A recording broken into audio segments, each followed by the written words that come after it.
Wraeclast Weekly, a show about past week's comings and goings in Path of Exile. Hello fellow exiles, today we'll talk about more Heist news and look at our very own Wraeclastologist full Heist lore. The week started off with a nod to all animal lovers. Grinding Gear Games came out with a huge selection of pet microtransactions that should suit many tastes.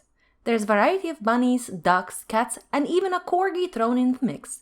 Check out these cute little companions to lift your spirit when facing off deadly foes. Then we saw our weekly patch, which was horribly short as it only featured a common client crash that's related to audio events, although reports still suggest that crashes are happening, so the fight with the pesky problem is not yet won. In more uplifting news, PlayStation 4 saw guilds and tab affinities added to the game, as well as several crashes have been fixed. This seems like a good week for PlayStation 4 players, and the reception has been positive. Stash tab folders to come at a later date, so there is that to look forward to. Half Point of the week brought us another installment of Divination Card stories. This time it was the full card. Divination Card is a type of item that can be collected to exchange for a reward made by our fellow exiles in the support of the game. In this case, the set of the full Divination Cards awards you 20 chance orbs. Grinding Gear Games caught up with J-Matt to talk about the card's design and backstory, for which J-Matt shares an amusing story about his friendly rivalry with the person depicted in the card. It's definitely worth a read.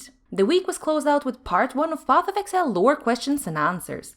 Many little tidbits were shared, including the calendar and the season cycle. What we now know is that Wraeclast year is 13 months long and that there is indeed a summer and winter in Wraeclast.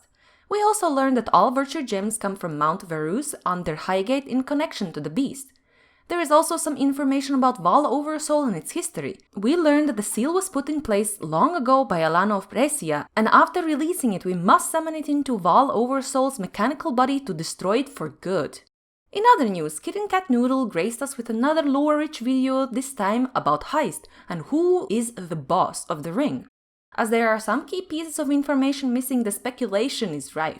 Is everything as straightforward as it seems, or is there more to the story? Don't put your tinfoil hat too far away for this one.